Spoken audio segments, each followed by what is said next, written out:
Long before comic book adaptations were all the rage, Hollywood looked to the pages of daily newspapers for ideas. Half a century ago, comic strips like Blondie and Dennis the Menace became sitcoms. The Peanuts kicked off a string of iconic animated Charlie Brown series, and a Saturday Evening Post strip called Hazel became a TV hit on NBC. One of the greatest adaptations of a comic strip from the 1960s was The Addams Family, a gothic comedy inspired by one-panel cartoons in The New Yorker by Charles Addams.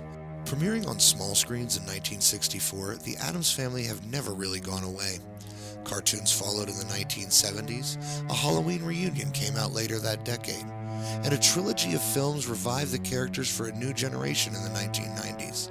There have even been Broadway shows, video games, and an incredible pinball machine based on the Addams. And in keeping with that tradition, we delve into the Addams Family for today's Sick Facts.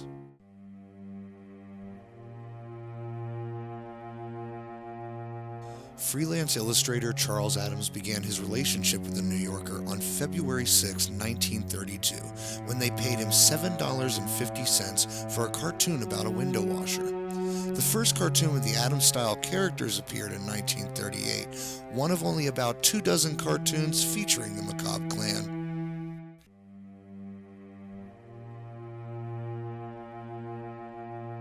Addams didn't name the characters in his New Yorker cartoons, but did suggest a few monikers for those in the series. When it came to the head of the family, Addams preferred Rapelli to Gomez, and also suggested Pubert for the name of the son, but it was rejected for sounding too dirty. However, the name was later used in 1993's Addams Family Values as the name of the newest Addams Family member. Addams didn't come up with Wednesday, however. That was left to the company that was making the toys to go with the launch of the show. The name they created was based on Monday's Child, an old nursery rhyme that assigned aptitudes to children based on the day of the week that they were born. Wednesday's Child was full of woe.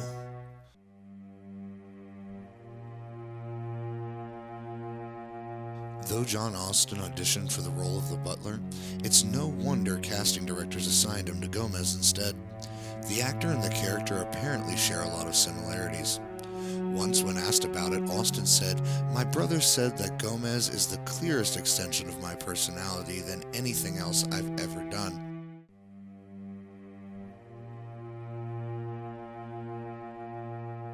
Morticia's seldom-seen mother, Granny Frump, was played by Margaret Hamilton. Hamilton is best known for her role as the Wicked Witch of the West in The Wizard of Oz. Does this mean that the Addams Family and the Wizard of Oz exist in the same universe? Is Morticia the daughter of the Wicked Witch of the West, who plagued Dorothy for almost 2 hours of runtime? I'd like to hear your thoughts on this theory in the comments below.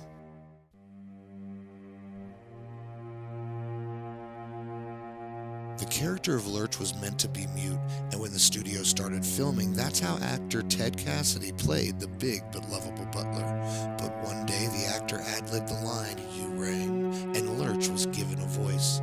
He still wasn't one for much conversation, but he did spit out a few words here and there, and even had a brief side career as a rock star.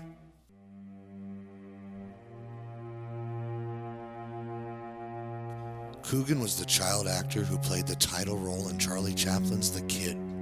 Unfortunately, his parents grossly mishandled his earnings, and by the time he was 21, he was practically penniless. His case inspired the Coogan Law, which is a piece of legislation in certain states, including California, that requires 15% of all minors' earnings to be put into a trust fund called, appropriately, a Coogan account. Thank you for joining me today. Did you enjoy all the facts about the Addams Family? Do you have any you'd like to share with me? This video is part 1 of part 2. Can you beat me to the punch on an interesting Addams Family fact? If so, let me know in the comments below. And as always, like this video and subscribe to HorrorHound TV if you want to get more content like this. Thank you.